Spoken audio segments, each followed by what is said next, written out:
বারাকাতুহু। আপনারা সবাই কেমন আছেন? প্রিয় রানীগাঁওবাসী, আপনাদের কাছে আমি কিন্তু অপরিচিত কেউ না, ঠিক না? আমি 22 বছর ধরে আপনাদের মাঝে ধর্মের প্রচার করে আসছি, ঠিক না বেঠে? 22 বছর ধরে যতগুলো দাওয়াত আমারে করেছেন আমি কি মিস করেছি?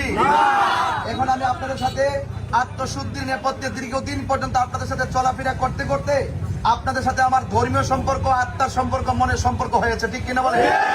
এখন আমি বর্তমানে আহলুস সুন্নাত ওয়াল জামাতের যে ক্রাইসিস মুভমেন্ট চলছে, আহলুস সুন্নাত ওয়াল জামাতের এই ক্রাইসিসে আমি মনে করেছি এবং আমাদের বৃহত্তর সুন্নি জোট মনে করেছে যে সারা বাংলাদেশে এই রাজনীতি অস্থিরতাকে যদি স্থিতিশীল করতে হয় এবং আজকে যে জনমানুষের যে নিরাপত্তাহীনতায় ভুগছে সকল মানুষকে যদি নিরাপদ দিতে হয় এবং আমাদের মধ্যে যে সম্প্রীতির মধ্যে যে ফাটল সৃষ্টি হয়েছে সেই সম্প্রীতির বন্ধনকে যদি আরো অটুট করতে হয় এবং সকল মানুষের অধিকারকে যদি প্রতিষ্ঠা করতে হয়, এই দেশে মুসলমান, হিন্দু, খ্রিস্টান যার যার ধর্ম শান্তিপ্রিয়ভাবে পালন করবে এবং চা শ্রমিকরা যে নিরলস পরিশ্রম করে তারা যে অধিকার থেকে বঞ্চিত হচ্ছে, তারা ন্যায্য অধিকার থেকে যে বঞ্চিত হচ্ছে, সেই অধিকার হারা সুবিধা বঞ্চিত মানুষগুলার সে সুবিধা ফিরিয়ে দেওয়ার লক্ষ্যে আমাদের বৃহত্তম সুন্নি জোট মনে করেছে এবার বাংলাদেশের মানুষের পাশে দাঁড়ানো দরকার, ঠিক কিনা বলে?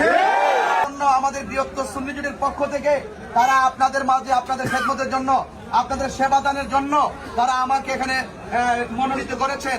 এই জন্য আপনাদের কাছে আমি অনুরোধ থাকবে, আপনারা সবাই যারা আহলুস সুন্নাত ওয়াল জামাত আছেন তারা তো আমাদের সাথে আছেনই, এবং আমি চাই এই যে বর্ণেরই হোক, যে গোষ্ঠীরই হোক, আমার কাছে সকল নাগরিক সমান অধিকার পাওয়ার যোগ্য, কথা বলি।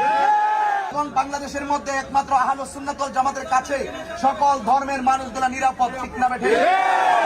আপনারা জানেন যে এই বর্তমান বাংলাদেশের মানুষ নিরাপত্তাহীনতায় ভুগতেছে, কথা কি সঠিক না মিথ্যা? আজকে দেখেন হাদির মতন একটা লোককে তারা প্রকাশ্যে গুলি করেছে, সে মারা গিয়েছে, আজকে তার জানাজা হয়েছে এবং আমাদের শহীদ রইসউদ্দিনকে তারা নির্মম ভাবে প্রকাশ্য দিব্যিলিকে মেরে ফেলেছে। এই জন্য আমি মনে করি মানুষের নিরাপত্তাটা সবার আগে দিতে হবে, কথা বলে।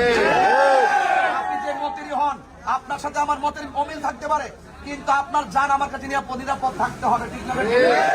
এই জন্য আমাকে যে প্রতীক দিয়েছেন, মোমবাতি প্রতীক, আপনারা সবাই আপনারা আমাদের পাশে থাকবেন, সকলে সবান্ধবে মিলেমিশে থাকবেন। আবার আসিব ফিরে এই রানীগাঁওয়ের তীরে ইনশাআল্লাহ নোটিশ করে আপনারা আমার জন্য দোয়া করবেন। আমি শুধু আপনাদের দোয়া এবং ভালোবাসা চাই এবং আধুনিক ভাবে গড়ে উঠুক চুনারোগের মাধ্যমে মানুষের জনপদ। আল্লাহ যেন আমাদের সকলকে কবুল করে বলে আমিন। দোয়া করবেন।